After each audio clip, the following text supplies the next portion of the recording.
A unit that loses cohesion in combat is not going to stand. Spiritually speaking, the church is no different. A house divided cannot stand, and the enemy knows it. Welcome to Spiritual Recon.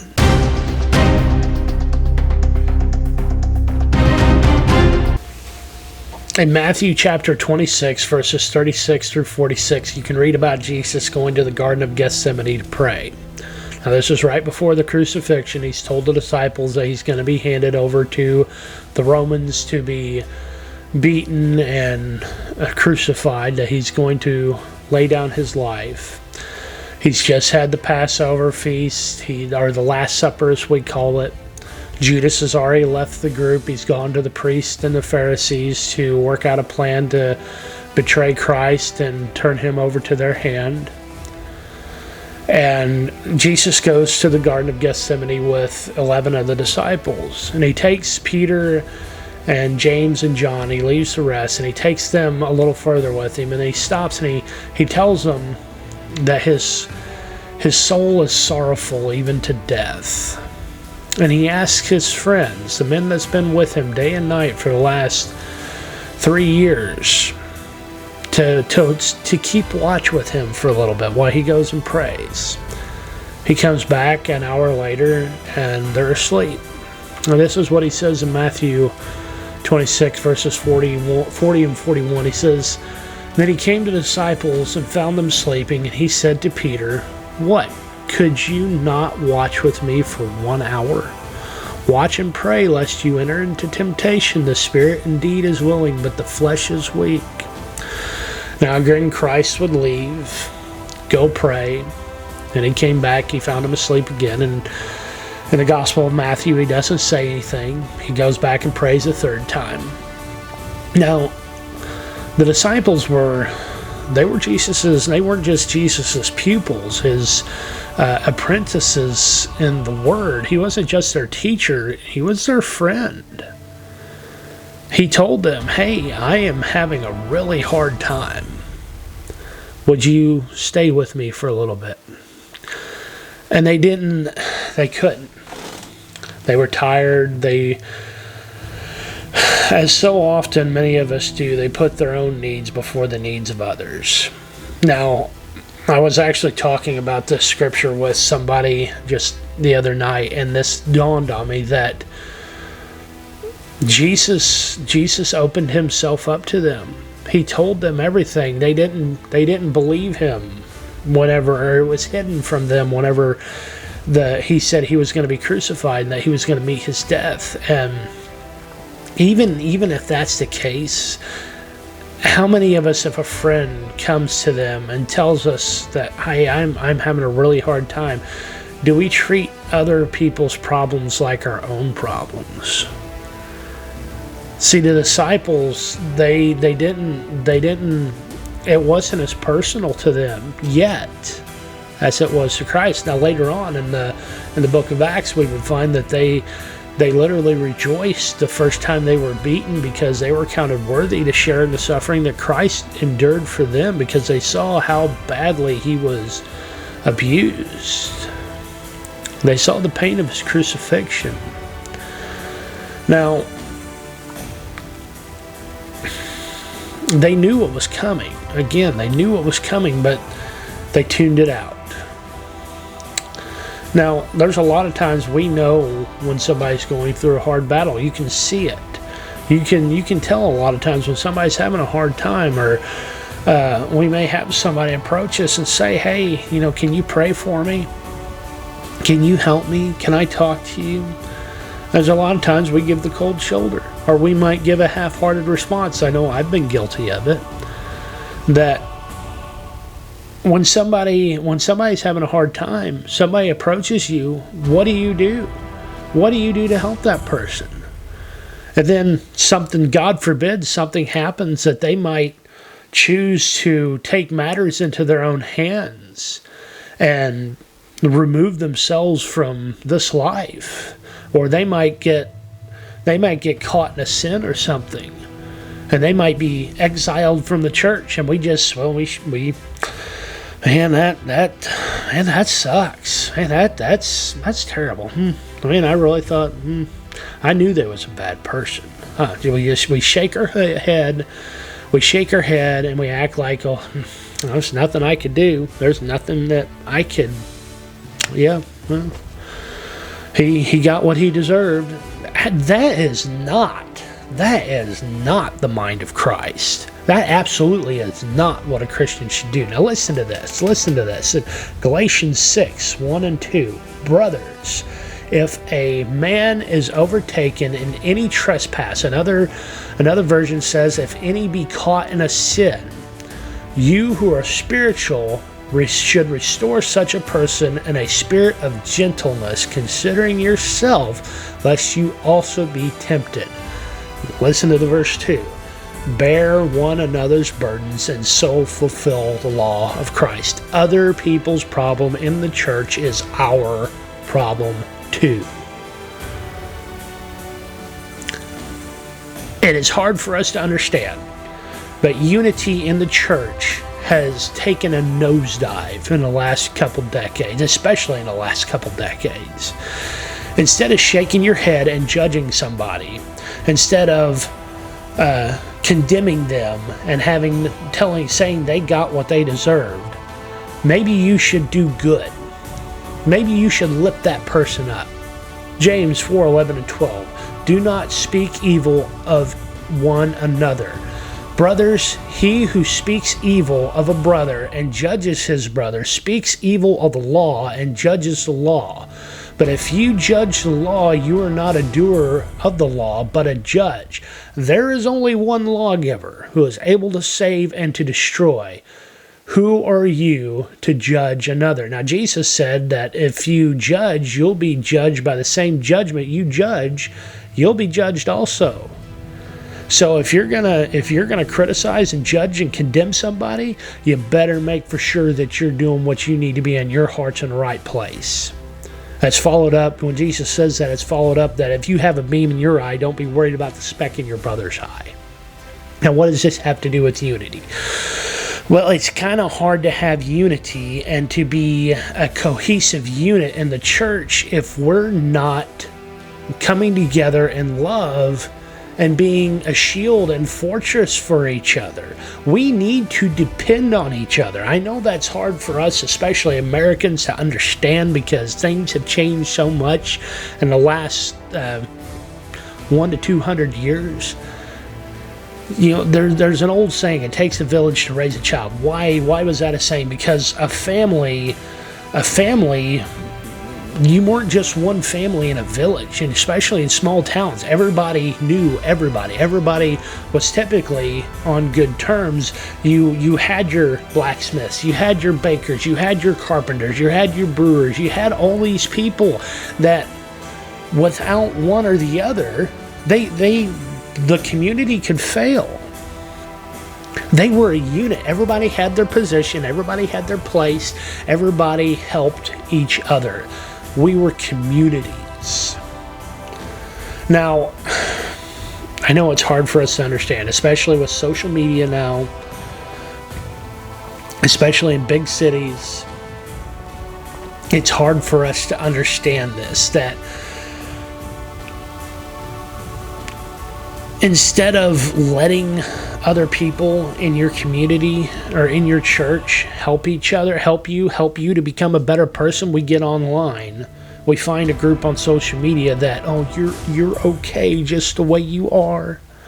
You don't need to change. Those people are the ones who have the problem. Let me tell you something. There is not one person on this planet that does not need to improve themselves, that does not have any room for improvement. There is only one who cannot improve, and that is God. Just because, instead of leaving your church because you don't agree with something, do something to help your church. Maybe work on yourself before you worry about working on your pastor. Now,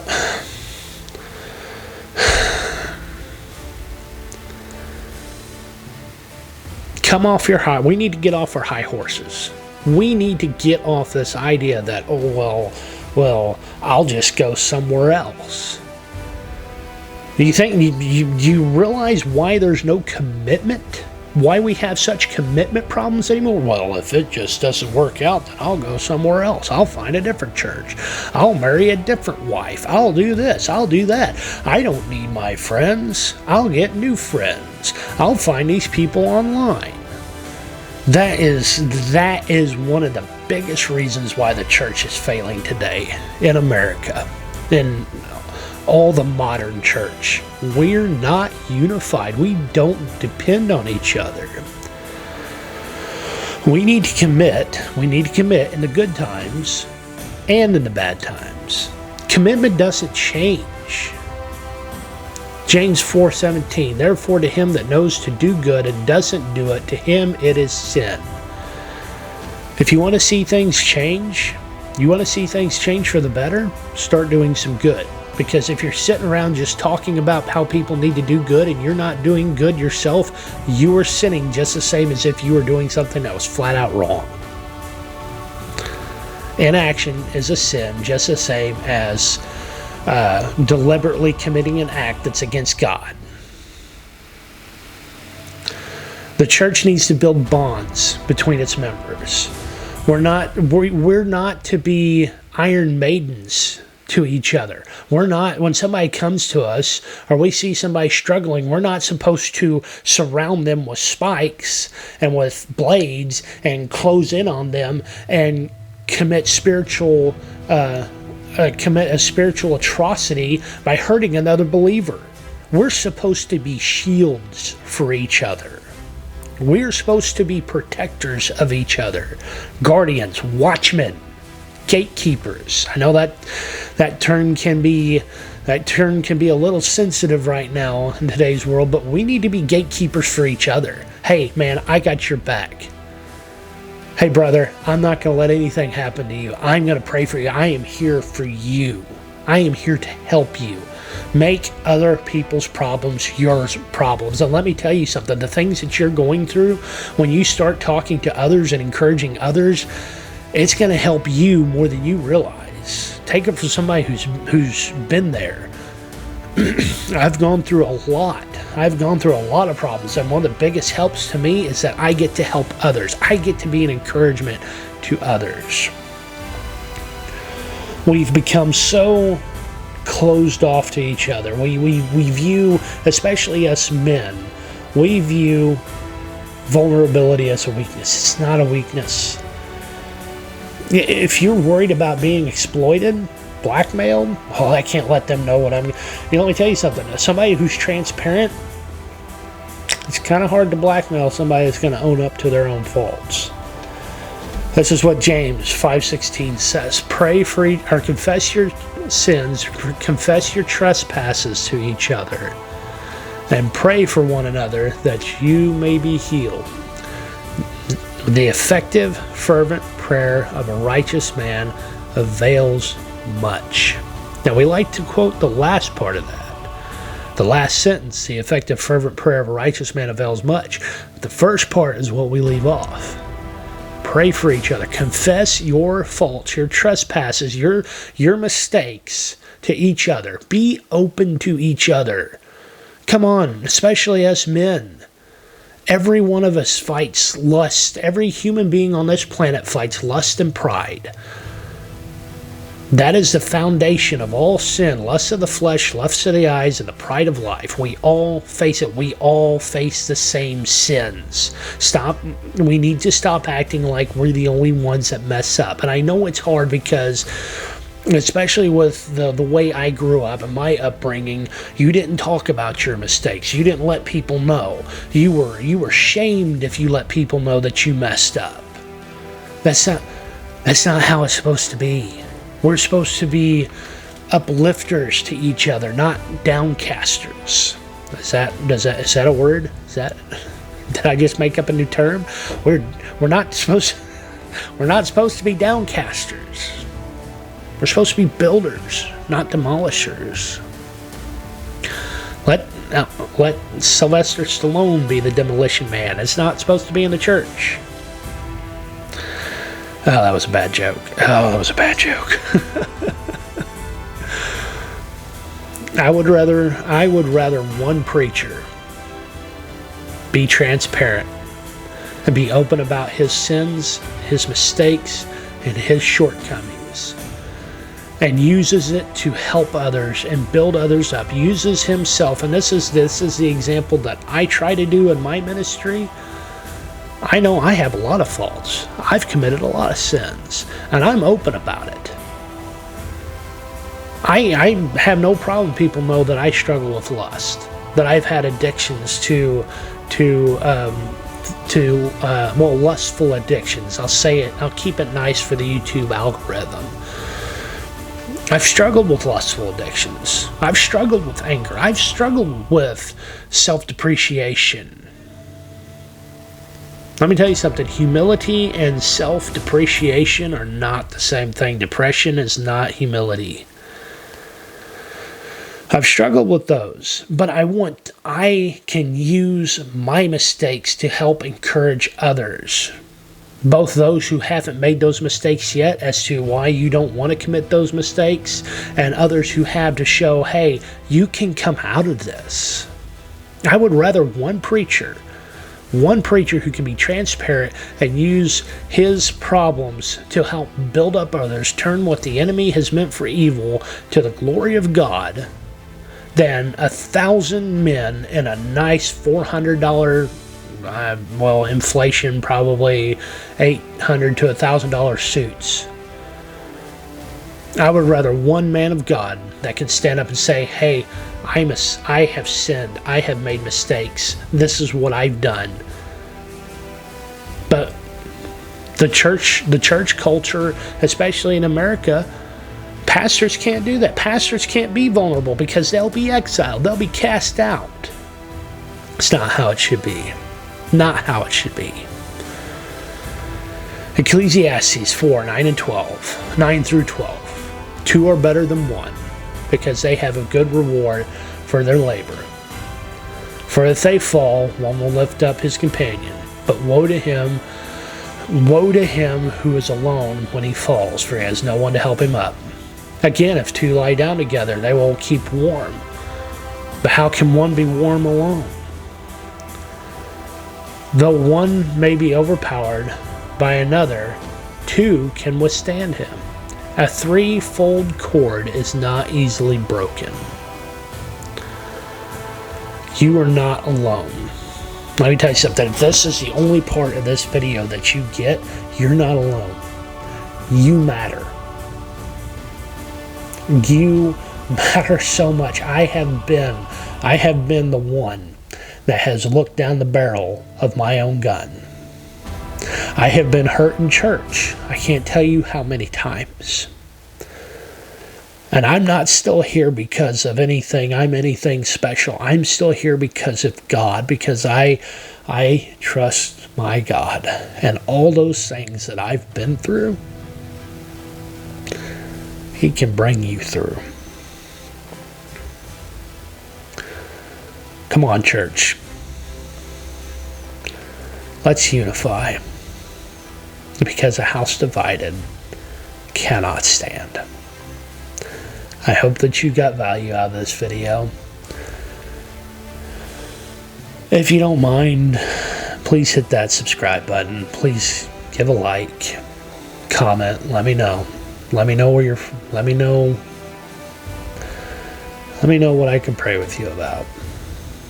Thank you for joining me on Spiritual Recon. Until our next briefing, over and out.